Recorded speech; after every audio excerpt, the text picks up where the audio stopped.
नमस्कार. अखिल भारतीय मराठी नाट्य परिषदेचे 100व्या संमेलनानिमित्त आपण मागच्या वर्षीपासून वेगवेगळ्या ठिकाणी आपण संमेलनं केलेली आहेत. मुख्य संमेलनाची सुरुवात झाली चिंचवडला, त्यानंतर आपण 8 ते 9 ठिकाणी विभागीय संमेलन घेतलं आणि आता मुंबई विभागीय संमेलनाची वेळ आलेली आहे. हे मुंबई विभागीय संमेलन 20 फेब्रुवारी ते 2 मार्च असं मोठं आहे. प्रत्येक दिवशी संध्याकाळी 7 वाजता सगळे कार्यक्रम आहेत, त्यामुळे ऑफिस सुटल्यानंतर डायरेक्ट नाट्यसंकुलमध्ये यायचं आहे. इकडे तिकडे टाईमपास करायचा नाही.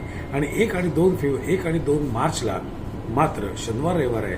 अण्णाभाऊ साठे भायखळा इथे दिवसभर कार्यक्रम आहेत. सगळ्या नाट्य रसिकांना विनंती आहे, न विसरता या. मराठी भाषेवर, मराठी नाटकावर तुमचं प्रेम आहेच, पण इतर भाषेत नाटकं कशी होतात, त्यांची मांडणी कशी असते, त्यांचा विषय कसा असतो, अप्रोच कसा असतो, अभिनय कसा असतो, या सर्व गोष्टी जवळून बघण्याची तुम्हाला ही संधी उपलब्ध करून दिलेली आहे.